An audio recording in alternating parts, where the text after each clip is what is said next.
let's just dive right in. The date today is February 7th, 2026. Welcome back to the deep dive. Good to be here. I want to start today by asking you, our listener, a very specific and, let's be honest, probably a slightly painful question. When was the last time you actually bought a steak? And I don't mean one of those plant-based protein slabs. Right, not the cricket flour burger either. No, I mean a real, actual, marbles of fat piece of beef steak. That is a painful question for a lot of people right now. It really is. Because if you're like most people, staring at your grocery app this month, the answer is probably not recently. I can't even remember. It's become a luxury good. It has. And the follow-up question, the one that really sort of gnaws at you when you're scrolling through the prices, is this. Why does that piece of meat now cost about as much as a transatlantic flight used to cost, 5 years ago? The jump has been staggering. Yeah. It's not normal inflation. The inflation on these specific high-carbon goods has completely decoupled from everything else. It's a targeted spike. It's totally targeted. And while we're on the subject of your phone, let's look at that digital wallet app for a second. Why does the money sitting in your account right now have a little countdown clock next to it? Yeah. Why does your paycheck have an expiration date? It's a jarring reality check, isn't it? We're sitting here, early 2026, and the world just looks profoundly different than it did just 3 or 4 years ago. It's not just different, it's structurally different. Exactly. We aren't talking about inflation or, typical economic cycles anymore. We are looking at a fundamental restructuring of how human society operates on a basic level. And that is exactly what we are diving into today. We have a massive stack of sources here. Right.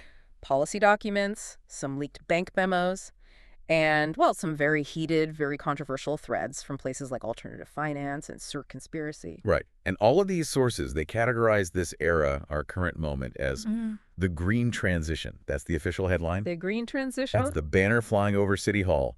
It's the slogan on the loading screen of every government app you're forced to use. But the documents we're pulling apart today, they suggest that green transition is maybe just the marketing brochure. The glossy pamphlet. Yeah, the glossy pamphlet.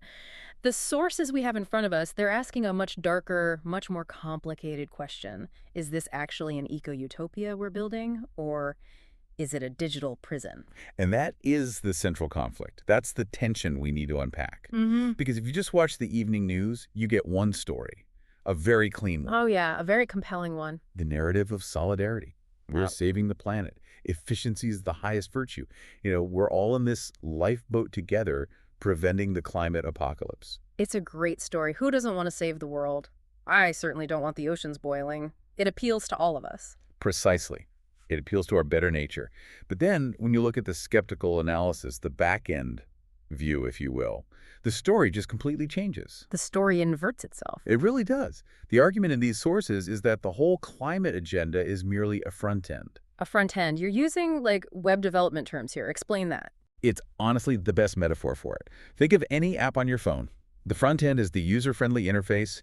It's green, it's intuitive, it has pictures of leaves and happy, diverse communities. That's the Save the Planet messaging. That's the button you press. But the back end, the actual code running on the server, the database architecture, the algorithms, that's a mechanism for total control.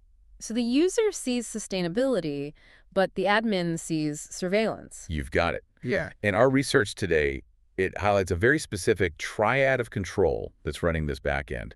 It's 3 main pillars holding the whole thing up. Okay. First, programmable money, which we now know as CBDCs. Second, social and carbon scoring. And third, the widespread implementation of so-called 15-minute cities. It really does sound like science fiction. But again, you just have to check the date. It is 2026. This isn't a prediction from a book anymore. This is just the news. It's the reality on the ground. So our mission for this deep dive is to unpack this triad. We're going to look at why you can't buy what you want, why your travel is restricted, and why your money might literally vanish if you don't spend it fast enough. I have to say, reading through these files, I'm incredibly curious, but I'm also a little unsettled by how quickly all of this has become normal. Well, normalization is the most powerful force in politics, isn't it? Yeah. You adjust to the new temperature in the room, and suddenly the old world feels like a strange dream. Yeah. My role here is to connect these dots. Because you might think the price of a burger and a restriction on how far you can drive are 2 completely different policy issues. Right. One's economic, one's infrastructure. But they aren't. They're gears in the exact same machine. They're designed to work together. Okay, let's get into the gears then. Let's start with the big thesis presented in our source material, this whole idea of climate as a front end. When I read through the threads from the skeptic communities, there's this recurring argument that the green agenda isn't actually about CO2 levels, which, if you say that out loud in polite society, you get looked at like you're wearing a tinfoil hat. Oh, you do. It's a major social taboo to question the intent of environmental policy. But our job here is to look at the argument objectively as it's presented in the sources. So what is the argument? The thesis, as is found in these forums, suggests that the real goal is a great reset of consumption habits and population management. Population management, that sounds ominous. It is. The argument goes like this. If the goal were purely environmental, purely about dropping the parts per million of CO2 in the atmosphere, the policies would look very different. How so? We'd be seeing massive nuclear power build-outs, different types of geoengineering projects being funded, big, sweeping technological solutions. Instead, what we see is a shift away from saving nature in the abstract and towards limiting what you specifically can buy. Right, and that's a key distinction. The source explicitly mentions that in 2026, your ability to purchase meat is directly tied to your social rating, not just whether you have the funds. Precisely. It's not, can I afford this anymore? It's, am I allowed to have this? And that distinction, that single change, is the hinge upon which all of this turns. It is.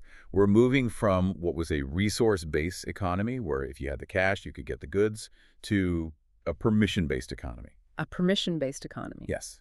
And to frame this whole discussion, the source material uses a very powerful metaphor, the Trojan horse. I saw that. It's a classic image, but break down how they're applying it here. Well, the logic is that people will agree to small restrictions Yep. because the alternative is always framed as something catastrophic, existential. Right. Nobody wants to die in a drought. No one wants to see the coastal cities flood. It's a very easy choice when it's put that way. Exactly. So when the government says, hey, we need to crack your carbon footprint to prevent the world from burning, most people just nod and say, okay, that sounds reasonable. I don't want the world to burn. It's the ultimate fear factor. If the stakes are total apocalypse, you'll hand over the keys to the castle. You'll hand over anything they ask for. You will. And the skeptics argue that these small agreements, these tiny surrenders of privacy and autonomy, sure, track my car's mileage, sure, monitor my thermostat's energy use, they cumulatively build what these sources call a total digital noose. A digital noose. Yeah. You don't wake up one day and find yourself in a prison cell. That's not how it works. You just wake up one day and realize that every single aspect of your life, your finances, your physical movement, your diet, is mediated by a digital permission slip that you willingly downloaded. And that permission slip is what brings us to the first pillar of this triad. We have to talk about the money, or what passes for money these days. Yes. We're talking about CBDCs, central bank digital currencies. And this is usually the part of the conversation where people's eyes glaze over. They hear central bank and digital currency, and they just think, oh, this is boring banking technicalities. It sounds dry. But this is the most visceral, the most important change we've seen. And we need to clarify something immediately. CBDCs, as they exist in 2026, are not just digital banking. Right, because I've used credit cards my whole life. I've used Apple Pay. I've used PayPal for years. That was digital money, wasn't it? Or so I thought. No. And this is the crucial difference. That was a digital representation of money. Or representation, okay. When you used your debit card back in 2020, you were moving digital claims on physical cash that was, in theory, sitting in a vault somewhere. You could go to an ATM and pull out actual paper notes. And those notes were anonymous. They were anonymous and they were yours. You could take that cash and hand it to your neighbor for a lawnmower, and the transaction disappeared into the ether. No one knew. CBDCs are fundamentally different. They are state-controlled, programmable currency. And the key word, the scary word there, is programmable. So let's look at the features. The sources mention this concept of expiration dates. It blew my mind when I first read it. The idea of money having a shelf life, like a carton of milk. Well, it's a feature, not a bug, according to the central banks. They call it stimulus via velocity. Stimulus via velocity. The economic argument is that it prevents stagnation. Yeah. It prevents hoarding. If you know that the $1,000 in your account is going to vanish or expire in 30 days, what do? You spend it immediately. You're forced to spend it. You inject it back into the market. It keeps the economic engine turning, at least in theory. But looking at it from the individual's perspective, That just completely destroys the concept of financial independence. It does. If I can't save for a rainy day because my money literally evaporates at the end of the month, I'm on a permanent treadmill. I can never build capital. I can never get ahead. And that is exactly the skeptic's point. It creates a structural dependency on the state's continuous flow of funds. You cannot accumulate wealth to opt out of the system because the wealth itself is designed to dissolve. It's like you're a gig worker for the government forever. In a way, yes. But it gets even more controlling, even more granular, when you look at the other major feature, the targeted purpose programmability. Okay, this was the example in the source that really hit home for me. The scenario at the gas station. Walk us through that because I think everyone listening can imagine this exact moment of panic. Okay, so imagine it's a Tuesday. You pull up to a gas pump. You have the equivalent of, say, $500 in your account. You check your app. The money is right there. You insert the nozzle. You tap your phone to pay. Yeah. And declined. And my first thought would be, oh, a fraud alert, or did I mistype my PIN on, or maybe insufficient funds. Right. But in this 2026 scenario, the notification that pops up on your screen doesn't say insufficient funds. It says carbon limit exceeded. It's chilling. You have the money. The money is there. But the money itself has been programmed by the central authority to stop working for that specific commodity, in this case gasoline, because you've already bought too much of it this month according to your allowance. That is terrifying. I mean, it fundamentally changes the definition of money. I mean, your money isn't yours. It's a voucher system. It is. It's like a child's allowance where the parent says, you can use this money for candy, but you can't use it for video games, except the parent is the Federal Reserve. That's a perfect analogy. Yeah. And it's not hypothetical. The sources point out that pilot projects in both the EU and China have already integrated these carbon wallets directly into their CBDC banking apps. So it's already deployed. It's deployed. And it turns the bank from a simple vault, a place to store your money, into a behavior modification tool. Because if you can't buy gas, you can't drive. If you can't drive, you don't go where you want to go. The money itself creates the physical restriction. And this ties directly into the privacy aspect, too. The source is very blunt about this. It says this technology kills financial privacy. Dead. It has to. I mean, think about it. For the system to work, for it to know if you've bought too much gas or too much red meat, it has to know everything you buy. Not just where you shopped, but what was in the basket. Exactly. It needs item-level data. In the old days, your bank knew you spent $50 at a grocery store. They had no idea if you bought $50 of steak or $50 of broccoli.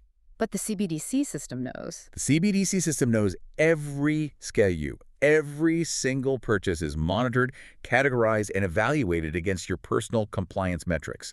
There is no off-the-books in a CBDC world. If you pay someone to mow your lawn and they aren't a registered vendor with an approved carbon rating, the payment might just fail. So the money tracks everything you do, which leads us perfectly into the second pillar of this whole structure, the score. To score. The sources call it social rating 2.0, or more commonly now, the carbon score. Right. We all remember the discussions about social credit systems a few years ago, right? Yeah. It was mostly focused on China. Yeah, we looked at that and said, wow, that's dystopian. Glad that's not here. Exactly. But the sources we're looking at argue that in 2026, this has gone global. It's just been rebranded. It's been given a green coat of paint. It's not a loyalty score to the party. It's an ecological footprint score. It sounds so much friendlier, doesn't it? I'm improving my eco score. It sounds like a Fitbit challenge for the planet. It feels like a game. Yeah. And that's the point. The sources break down the gamification of life that this creates. It's a system of rewards and penalties straight out of a textbook. Classic conditioning. It's B.F. Skinner's dream. Let's look at the carrot first, the bonuses.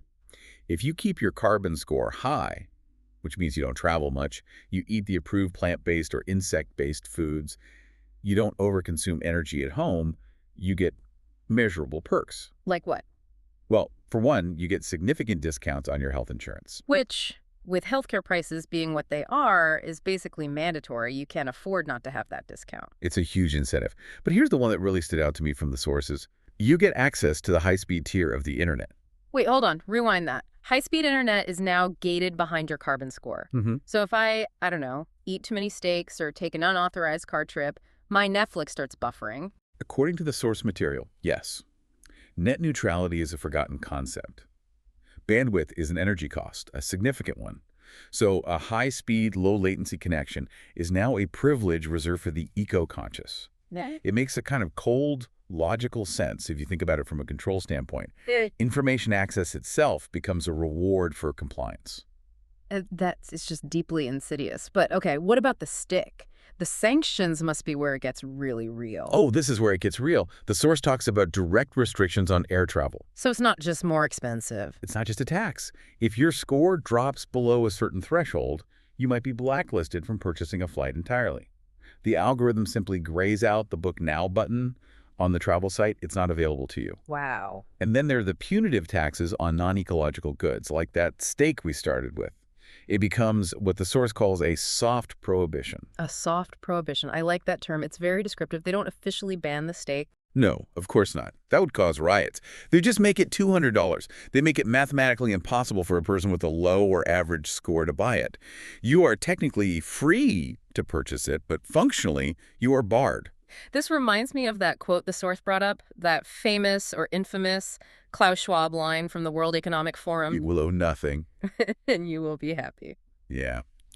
I feel like that meme has been circulating for a decade, but now, in 2026, we are actually seeing it implemented as policy. It's the own nothing philosophy in action. The source draws a direct, unbroken line between that slogan and the housing trends we're seeing right now, specifically people living in rented 15-meter capsules. 15 square meters. What is that? That's the size of a standard parking space. It's a parking space with a toilet in the corner. People are living in parking spaces. It's efficient, it's low carbon, and here's why it's happening. The sources describe new heavy carbon taxes on private property, specifically taxes on underutilized space. So if you have a spare bedroom, you're paying a wasted space tax. If your house is deemed too large for your family size, the taxes become punitive. So owning a standalone home is becoming impossible for the middle class. Which forces you into the rental model. It forces you into the rental or subscription model. You subscribe to your living pod. You subscribe to your transport service. You subscribe to your weekly food delivery box. You subscribe to your life. And the terrifying part about subscriptions, as we all know, is that they can be canceled. If your subscription lapses, or in this case, your social score drops. You lose access. That's the inherent vulnerability of owning nothing. You have no equity. You have no fortress of your own. You are entirely, completely dependent on the service provider, which in this new world is the state corporate complex. You are a tenant in your own life. This feeling of being trapped, it's not just financial or digital, it's becoming physical. And that brings us to the third pillar, the 15-minute cities. Ah, yes. This is a very, very contentious topic. It's a real lightning rod for debate. It is. And honestly, on one hand, the urbanist utopia pitch sounds amazing. Who doesn't want to walk 5 minutes to get groceries, go to the doctor, and get to work? I hate sitting in traffic. It sounds lovely. And that's the front end again, isn't it? It's always an appealing front end. Convenience, community, less pollution. But the critics' view, the one we're analyzing from our sources today, calls them digital ghettos. Digital ghettos. It's a heavy, heavy term. It is. Why such extreme language? What's the argument there? Because, the argument goes, the very same mechanism that makes the city so convenient is the one that restricts your movement. The source describes it not just as a system of convenience, but as a system of confinement. How so? To make a 15-minute city work efficiently, you have to be able to predict demand. You need to know where resources should be. To predict demand accurately, you have to know where all the people are and where they're going at all times. So it requires total surveillance as a baseline. It's the price of admission. The source describes the enforcement mechanisms in detail. Facial recognition cameras on every street corner, AI systems monitoring traffic flow at every intersection, automated license plate readers, ALPRs, that track every single vehicle's movement. In the fine system. Yeah. This part really scared me when I was reading about it. The idea that leaving your designated district, your zone, without a valid reason logged in the system, it triggers an automatic fine. Or an eco-tax, as they call it. Again, listen to the language they use. It's so clever. It's genius. They frame it as, you are choosing to leave your designated zone, which puts an undue strain on the transit infrastructure of the neighboring zone. Therefore, you must pay a surcharge to offset your carbon impact. It sounds so rational, so fair. But in practice, if you are poor, or if your CBDC funds are about to expire, that surcharge is a wall. It's a perimeter fence made of mathematics. So let's play that out. If I want to visit a friend on the other side of the city, Maybe they live 2 zones over and I don't have enough travel credits or a valid reason logged in the app, like a doctor's appointment. You are effectively locked in your neighborhood. You might not be stopped by a guard with a gun at a checkpoint, but you will be stopped by a notification on your phone that says you cannot afford this trip. The result is the same. Correct me if I'm wrong, but wasn't there a huge controversy in Oxford in the UK about something almost exactly like this a few years back? They called them traffic filters. They did, and it caused massive protests at the time. But the sources say that by 2026, this is standard operating procedure in most major metropolises. It's the climate lockdown model, just made permanent and automated. And just think about the psychology of that. If you know you'll be fine for exploring your own city, you stop exploring. You stay in your 15-minute bubble. Your world shrinks, and a smaller world is an easier world to manage. It creates insular tribal communities. It breaks down the broader national or even citywide cohesion. Yeah. You stop being a citizen of London or New York, you become a citizen of Zone 4. And this connects right back to the Trojan horse metaphor. We accepted the 15-minute city because we hate traffic. We hate long commutes. It's a real problem. But we didn't read the fine print in the terms and conditions that said, by the way, the traffic cameras that solve congestion will now also be used to fine you for driving at all. That is the trade-off. That's what the skeptics are screaming about from the rooftops. We are trading the chaos and inefficiency of freedom.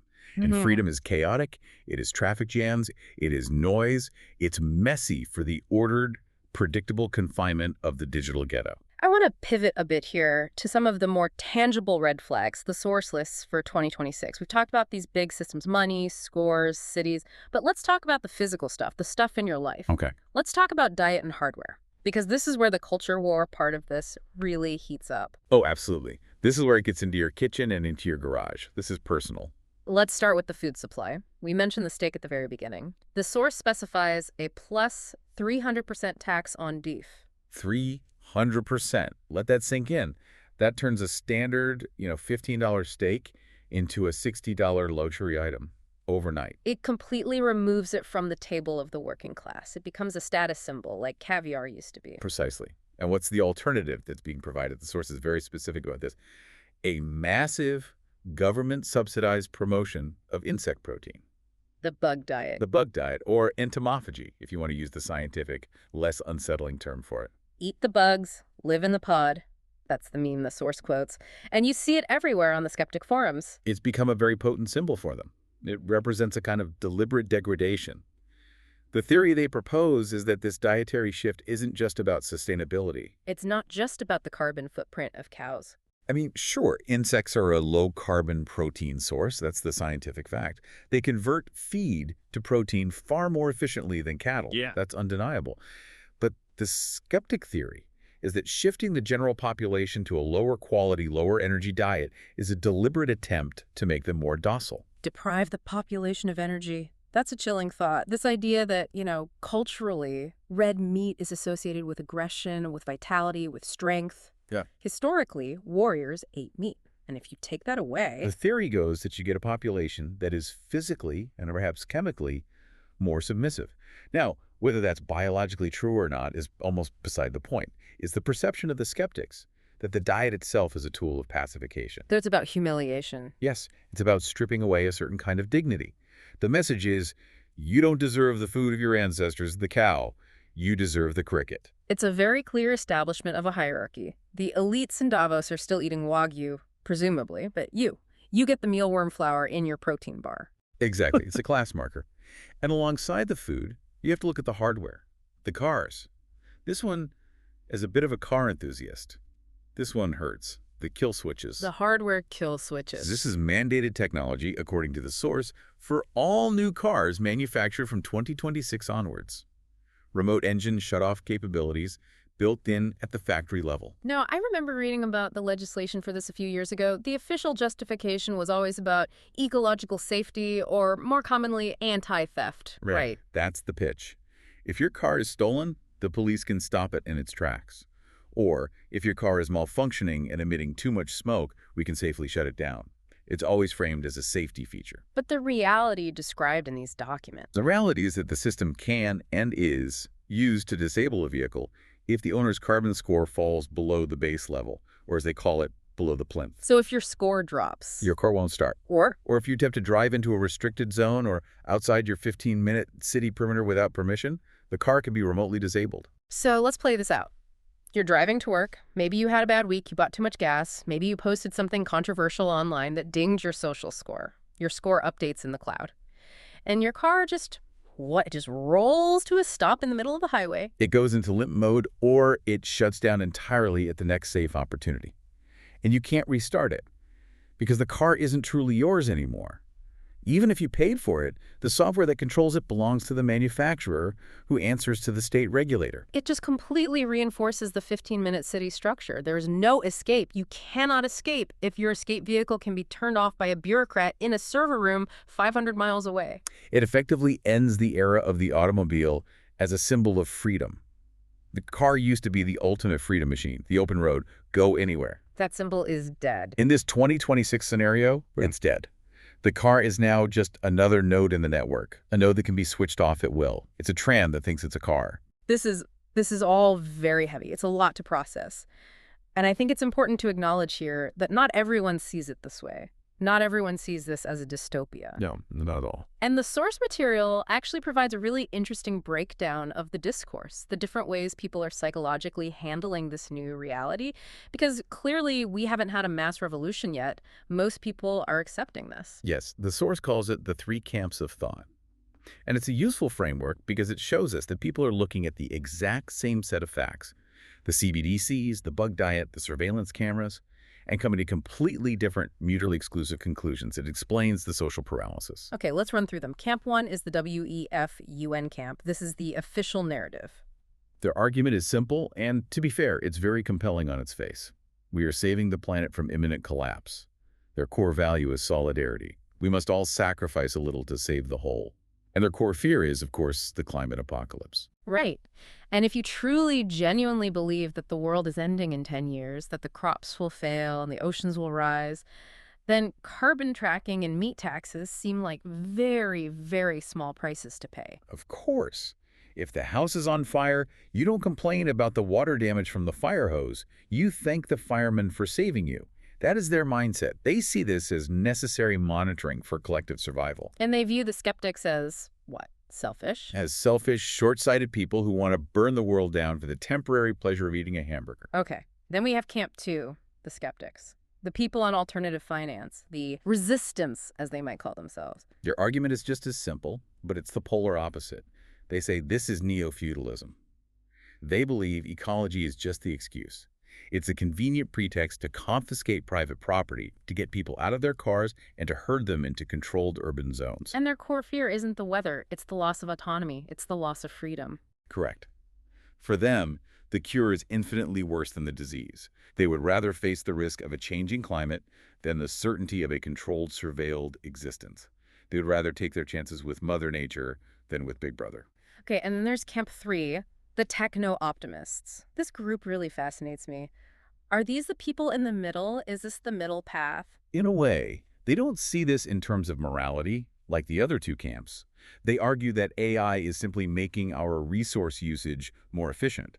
They see this as the logical, inevitable evolution of a technological society. So they don't see it as control, they see it as optimization. Exactly. For them, it's not a conspiracy, it's just math. Why waste food? Why have inefficient traffic jams? Why burn excess carbon? Just let the AI optimize the whole system. They view the city as a motherboard. It's a perfect analogy. You don't let data packets just wander around a motherboard randomly. You route them along the most efficient pathways. They view humans as data packets. And their great fear isn't tyranny or climate change. Their fear is technological backwardness, stagnation. They want to accelerate into this AI-managed future. So you have these 3 completely different worldviews. The optimists are thinking this is cool and efficient, the officials are thinking this is our only chance at survival, and the skeptics are thinking it's a digital prison. And the tragedy is, they're all living in the same city. They're all using the same programmable money. But their internal experience of that reality is radically different. The techno-optimist loves the automated fine for leaving their zone because it reduces citywide congestion. While the skeptic sees the exact same fine as state-sanctioned theft. Exactly. It really highlights how fractured our shared reality has become. We aren't just polarized on politics anymore, we're polarized on the very nature of what's happening to us. It's true, but we have to synthesize this. Because regardless of which camp you fall into, the actual infrastructure that's being built, that triad of money, score, and city, is the same for everyone. That's the key point. Whether you think it's a lifeboat or a cage, the bars are being installed, the cameras are going up, the physical cash is disappearing from circulation. The back end is being built regardless of how you feel about the front end. So let's try to wrap this up. Let's summarize the triad that we've uncovered in this deep dive, just to make it crystal clear. Okay, at the base, we have money that expires and decides what you're allowed to buy. That strips away your financial agency. Right. Then layered on top of that. We have a score, a carbon and social score, that determines your rights to travel and access basic services like high-speed internet. That creates a new fluid caste system based on compliance. And finally, the physical container. The city structure, a 15-minute city that actively penalizes you for leaving your designated zone, which physically confines you under the guise of ecological efficiency. It's a comprehensive system. It covers the economic, the social, and the physical. There are no gaps. There's no way out. It is a totalizing system. It's designed to leave very little room for what one of the sources called analog freedom. That's the phrase from the source that stuck with me most. Analog freedom. What a concept. It feels ancient now, doesn't it? It does. Cash. Physical car keys. Going for a drive with no destination. Eating what you want without scanning a QR code and getting it approved. Is there a way back to that? Or, as the source asks, are we already inside the cage that we built for ourselves out of a desire for likes and convenient deliveries? That's the billion-dollar question. Yeah. The interpretation from places like our Wall Street Silver and the other skeptic communities is that the door is closing very, very fast. The digital infrastructure is becoming so pervasive that opting out is becoming synonymous with becoming a non-person. You can't function. You can't participate in society without the app, without the score, without the official digital ID. You simply become a ghost in the machine. Which brings us to the final provocative thought from our source material. The one they labeled Final Thought for Obsidian. This is the one that really lingers. This is the one that keeps me up at night. Can you share it with us? The thought is this. We accepted these chains because we didn't want to face the drought. We traded freedom for a perceived safety from the elements. We traded freedom for a perceived safety. And the question that I really want to leave our listener with today is this. At what point does the convenience of this green transition, the easy tap to pay, the 15-minute walk to the store, the automatic safety features, at what point does that convenience become the digital prison that the critics describe? Is the safety worth the submission? That is something everyone listening has to answer for themselves. But you probably better answer it soon, before your carbon score drops too low to share your opinion publicly. On that cheery note, thank you for listening to The Deep Dive. Check your expiration dates, watch your score, and we'll see you in the next one. Stay curious. And maybe go for a long walk while you still can. Goodbye, everyone.